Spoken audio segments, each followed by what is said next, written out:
I don't want to make you to feel angry or uncomfortable, but I have to ask you an important question about people who has no green cards or paper. I'm blessed. I'm great. I'm very grateful because I have my, I'm okay. But I don't know if she remember me. Her name is Mrs. Hernandez, I believe. She tried to help me with my mom like 3 or 4 years ago, remember? So it was so difficult, very difficult. You say it's easy, but it's not easy. I didn't say it was easy. You said that it's easy for people who coming into. But anyhow, my question is trying to you, facing to you, will be, I don't want a no for an answer, but I would like a yes for an answer, because that's what we're looking for. We would like to know if you're going to help us to pass the bill. That's the question, straight. Are you going to help us too? Because that's what we need. We want to, yes, I will help you. I will, if when the bill come out, I will sign and I will go for it.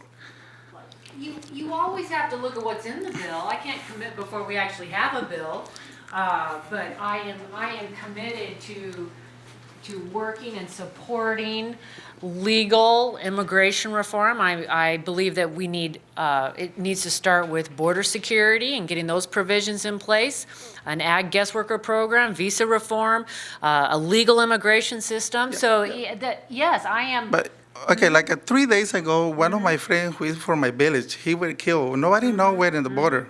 Like 3 or 4 days ago, the border is very secure, very secure.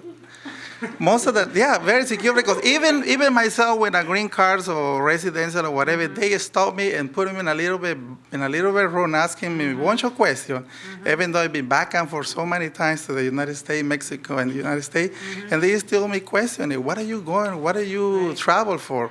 Sometimes I feel embarrassing, sometimes I feel angry, powerless, because they ask me strong questions like, what are you doing? Are you smuggling drugs? Or what are you doing? I travel because I want to see my mom or my relatives. That's the only reason. So it's so secure that I don't, like it's been told so many years ago when I passed, however I passed, but it was easy, even difficult, because we had to walk like days, 3 days, 4 days. We had to carry our own water, our own food. So to me, it seems to be, according to my poor knowledge, because I've been to the border, so it seems to be secure. So today is the moment and the time to get that's, I don't need it for me, but I need for those people. Well, I think we've made progress in border security. From what I'm told is that there's portions of the border that definitely are secure, but there's still other portions of the border where we're having some trouble. And so my position is one that we need to look at all aspects of immigration reform. We need to look at the border security provisions. We need to look at a legal immigration system, the ag guest worker program, visa reform, and then we need to address the 12 million that are here undocumented. Now, doing all of that is it's a difficult task before the Congress. Now, I believe this is the time. I'm ready to be a part of moving something forward in the House and starting to take those steps necessary so that we can solve this issue. Most of the farmers, they have lost a lot of crop because they don't have enough not enough laborers. Are they taking that as a consideration on that? Yes. A workable ag guest worker program is a priority. That's something that I certainly recognize we need. And in Washington State, in any given year, we need between 80 and 100,000 people to come help pick fruit. And the current program will provide maybe 5,000. It's not anywhere near. So those that want to come in the short term and contribute, help meet an important need in our economy, we need to have a system in place that they can do that. Yeah. Yes. Brochi Orchards, who's our largest employer, they struggle with finding employment, and they're a big supporter of immigration reform.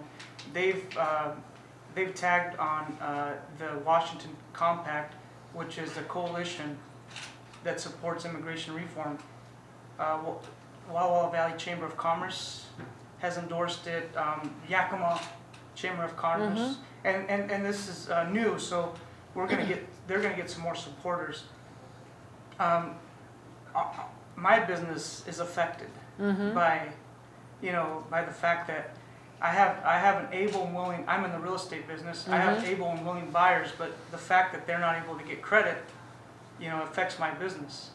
So, I feel like, this can't be postponed anymore. There's gotta be some resolution yesterday, So I'm hoping that, our current administration can get something resolved. Well, let's share. So I'd like to hear some of your stories, Yeah. like what your backgrounds are and what you're currently doing. Well, I'll start. Uh-huh. I was born and raised here in Walla Walla. My family, like yourself, I tagged along with them working in orchards as a kid. I went to college in California, came back here, and this is home for me. Walla Walla doesn't have a Hispanic Chamber of Commerce. There's not a lot of connectedness between the Hispanic and the Anglo-Caucasian community. So we felt like we needed to do something to get some connectedness. And I've noticed that some other communities have started programs to do it. Well, I'm really proud of this Chamber of Commerce because they took a step and saying we're gonna do something about that. And we already had something in mind, but since they knew that, they came to us. So, we started this Hispanic Roundtable, and we started last year, and we're taking baby steps a day at a time. But I think it's really productive, and we're gonna make some great accomplishments. So are you second generation? Yes, I am second generation. So where are your parents now? My mother, actually, my mother is working for St. Mary's Hospital here. Okay. She started as a volunteer because she didn't know how to speak English. And she was able to show that she was, she could do the job as well as anybody else, and she got the job. My dad is retired from Woodward Canyon, which is the second winery that came into Walla Walla. Right. He was he ran the vineyard out there, Wow. so he's retired now. So. Wow, that's great. Yeah. Years ago, and I have been talking with people in my community, and they agree, small business, they agree that they need immigration reform. I have at least 25 names of business, small business, and I represent them, and they go tell Cathy McMorris that we need immigration reform because that happens like abroad orchards, they don't have employees. If they're gonna start in with E-Verify, they're not gonna get people working for them. So it's the message they gave me yesterday. Oh, well, I was out there earlier today. Did you know that? Yes. Yeah, and Mr. Brochi, I was there yesterday.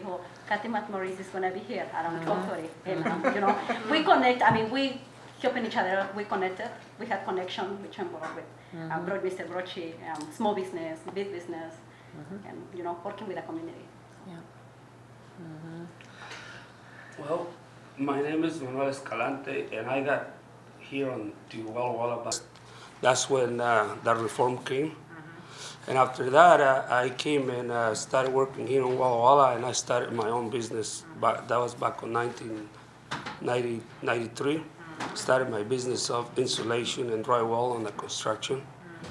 And then later on, I started working with the community, with the Latin American Soccer League on soccer. And I kind of started running and at the same time being on the whole state on going to tournaments and to a lot of activities of soccer. So I know a lot of people from Seattle area, Spokane, Yakima, and Tri-Cities, and I've been involved on that for, since that time, since 1993, and we used to travel a lot, even to California, just to go to play on tournaments when I was young, and just get together and met a lot of the people and all that. And a couple years, no, 3 years ago, I started another business of importing tequila from Mexico to here to Walla Walla. So we got it, but it was a hard step to qualify with the government laws to get a license. It took us about a year and a half to get all the papers straight in order to import that. So that's another business that we are, and we're just great. trying to grow up around here in Walla Walla, and we got it in Portland, Seattle, and Yakima, Spokane. Not very much. It's just barely spending little by little. We just need to do a lot more promotion and advertisement and a lot of things, more activities, so we can get the name up. My name is Brenda Aguilar. I'm actually Manuel's niece. I'm currently 28 years old. I came into this country when I was 5 years old. Actually, Manuel helped my mother out because she actually had 5 children of her own, and she couldn't financially support all of us. And she was in an abusive relationship. He tried to help me out through bringing me over here legally, but unfortunately, the way the system works in Mexico is he couldn't legally adopt me because my legal father would not give him the right. So it made things a lot more difficult, and to keep me from that abusive environment, my family had to make a decision to bring me over to the States illegally. I came to this country when I was 5 years old, and I went to elementary, junior high, high school as a normal child. I never really realized what the immigration issue really was until I was old enough to drive. I lived in California at the time. And all the issues really just came down on me.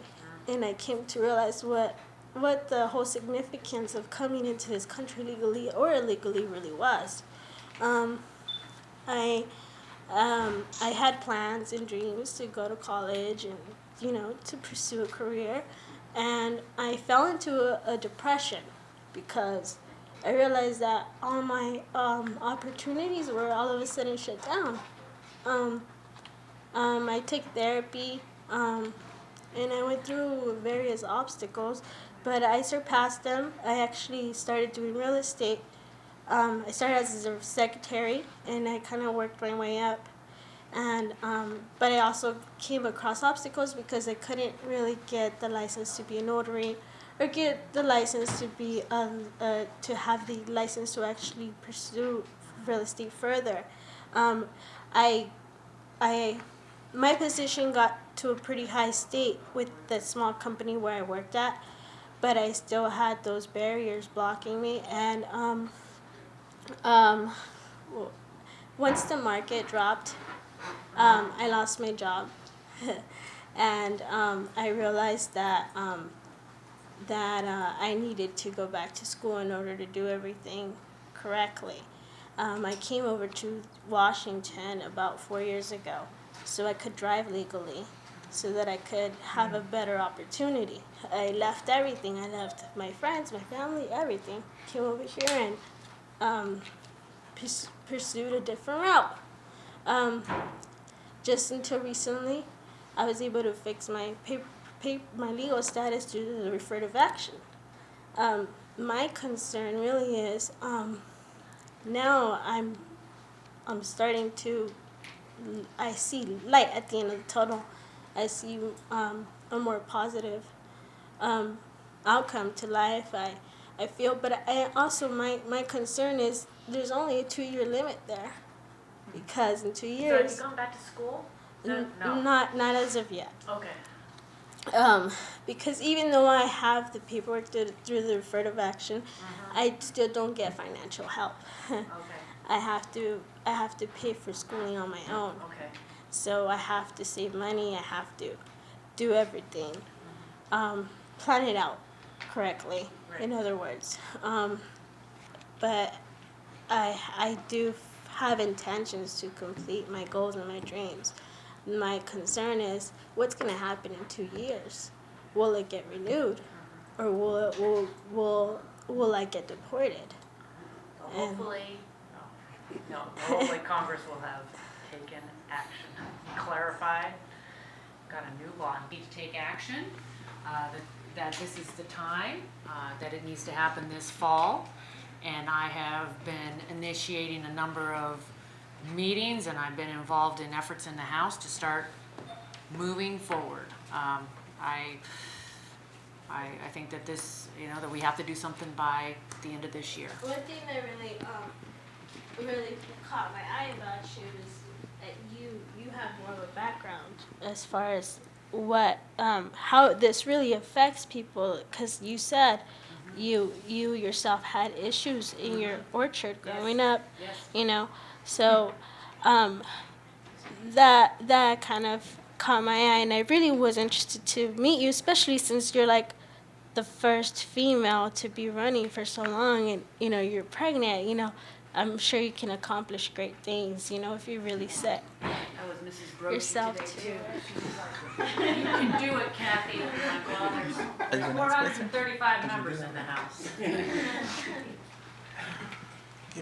Okay, we only have a few more minutes left, so I want to make sure we get. Yeah, we want to appreciate Congresswoman Cathy McMorris Rodgers. She had a tight schedule today, and Well, part of what makes America attractive to the world is some principles, the foundation of America, and one of them is the rule of law.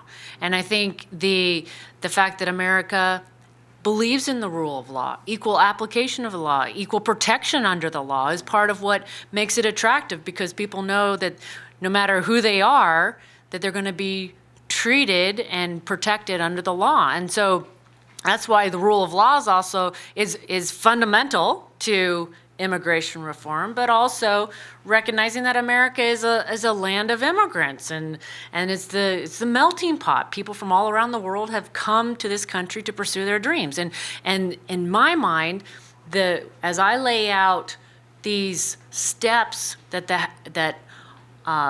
the steps that will make up immigration reform, it's laying the foundation, first of all, so that when so first of all is to lay the foundation, and that is done through making sure that the border is secure and we have enforcement internally. And then on top of that, you put reforming and creating a legal immigration system whereby people that want to come here for the short term or the long term can. And right now that's not possible. And when you ask, so then how does this impact students or someone's trying to get their license? It's addressing the broken current system so that it's reformed in a way that people that meet certain criteria and work through the process can do so, and do so in a legal fashion. So it gives them the means to do that. And then we can deal with those that already are here, undocumented, and what steps we're going to take. And I talked earlier about we're having hearings on various options as to what that looks like, recognizing that yes, there's kids that came here very young, no other country, and America needs to figure out, how we provide a place, a legal process for them so that they can live here and they can work here and pursue their dreams and go to school and see what they can do. It's just, there is laws, but at the same time, those laws have a lot of shadowy areas. For example, in her case, she was 5 years old when she came here. According to our laws, if you truthfully do not know that you were committing a crime or breaking the law, then there's a chance that you might be okay, and in that case, not breaking the law because you did not know. In her case, was she breaking the law when she came over here at 5 years old without knowing she was breaking the law? I mean, so the law is. So her parents did, but now in her case, the repercussion is on her because now she is affected by that. So technically, if her parents broke the law and she didn't break the law, then she should still be able to find an easier way to, you know, especially if she's been trying to success, you know, trying to improve the U.S. by being a good citizen. There should be easier ways for these kind of people to be able to access the path forward. Again, you know, emphasizing on the border is great. It's a good thing. However, the problem is that, you know, if somebody breaks 50 bones in their body, I mean, you don't just focus on one bone, even if it's just a spine. You still have to fix all these different pieces, and these are some of the broken bones, and they still need to be healed. And by focusing on the border, it's not going to fix a lot of the problems around there. So that whole emphasizing on the border is really not, I just personal, with respect to everyone, I do not see it being any type of help to our Latino community when only focusing on the border and not focusing on the other broken pieces with specific details. I hear that there's bills being placed, but there is no specific details. I don't think anyone here can tell me any idea of those bills or, you know, truthfully what is going on in those bills. Well, which is legislation to address those that came here as kids. So I can get you some of those details too. Yeah, I appreciate you coming. Again, I think that it's great to emphasize on borders, but you know, when there's a person with 50 broken bones in their body, you have to look at. Well, yeah, but you have to take steps too to start dealing with it. On a side note, Yes. I mean, we know the impact the Latino community has in this country. 20,000 Latinos turn 18 years old, U.S. born, every month. I'm sorry, 50,000. 50,000 Latinos, U.S. born, turn 18 every month. So that's a huge impact on you know, on votes, exactly. So yeah, we do have a voice, but we have to build bridges, and there's ways to do that. And we want to thank you very much for taking the time. And I look at it as an economic issue for America. Yeah. If America's going to be strong economically moving forward, then we need to fix what is a broken immigration system, so that people that want to come here and start a business, pursue their dreams, go to school, get an education, better their lives, can do so. And we're seeing right now where it is harder and harder, and whether it's agriculture, whether it's technology, whether it's healthcare, I mean, that's a real life economic impacts on America. Yeah, so thanks for pulling everybody together today. Good, okay. Okay, very You can good. see it right here. Okay. You see the money we can get, because if people get immigration reform, they can buy houses, they can buy new cars. Right. Yes. And that is going to help the country. Okay. And this letter is in case all the immigrants leave Washington, how much money we're going to lose. Okay, thank you. That's for you. Thank you. Okay. Thanks, everybody.